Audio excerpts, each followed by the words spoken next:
जलविद्युत निर्मितीसाठी pump storage धाटणीच्या प्रकल्पासाठी महाराष्ट्र शासन आणि NTPC new energy, NHPC renew hydro power, THDC India, Torrent power, Adani green energy या कंपन्यांशी महायुती सरकारने नुकतेच सामंजस्य करार केले।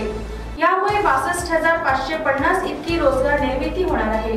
राज्याचे उपमुख्यमंत्री देवेंद्र फडणवीस यांच्या पुढाकाराने हे विक्रमी करार करण्यात आले असून त्यातून 35,240 मेगावॅट वीज निर्मिती होणार आहे। राज्यातील या प्रकल्पामध्ये सुमारे 1,88,750 कोटी रुपयांची गुंतवणूक, तर राज्यात 2030 पर्यंत 50% वीज निर्मिती ही नैसर्गिक ऊर्जा स्त्रोतातून होणार आहे। या करारामुळे शाश्वत वीज निर्मिती आणि अर्थव्यवस्था वाढीस मोठा हातभार लागणार आहे।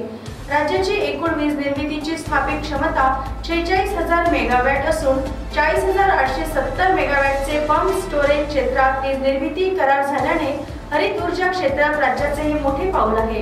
राज्यात सौर ऊर्जा निर्मितीतही लक्षणीय वाढ करण्यात येत आहे।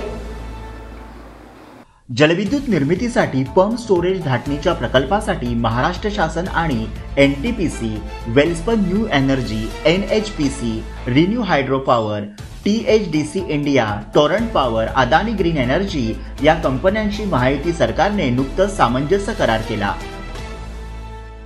यामध्ये 62,550 इतकी रोजगार निर्मिती होणार आहे।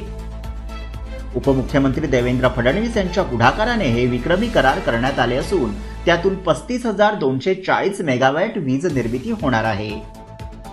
राज्यातील या प्रकल्पांमध्ये सुमारे 1,88,750 कोटी रुपयांची गुंतवणूक, तर राज्यात 2030 पर्यंत 50% वीज निर्मिती ही नैसर्गिक ऊर्जा स्त्रोतांमधून होणार आहे। या करारामुळे शाश्वत वीज निर्मिती आणि अर्थव्यवस्था वाढीस मोठा हातभार लागणार आहे। राज्याची एकूण वीज निर्मितीची स्थापित क्षमता 46,000 मेगावॅट असून 40,870 मेगावॅटचे पंप स्टोरेज क्षेत्रात वीज निर्मिती करार झाल्यानं हरित ऊर्जा क्षेत्रात राज्याचं हे मोठं पाऊल आहे। राज्यात सौर ऊर्जा निर्मितीतही लक्षणीय वाढ करण्यात येत आहे।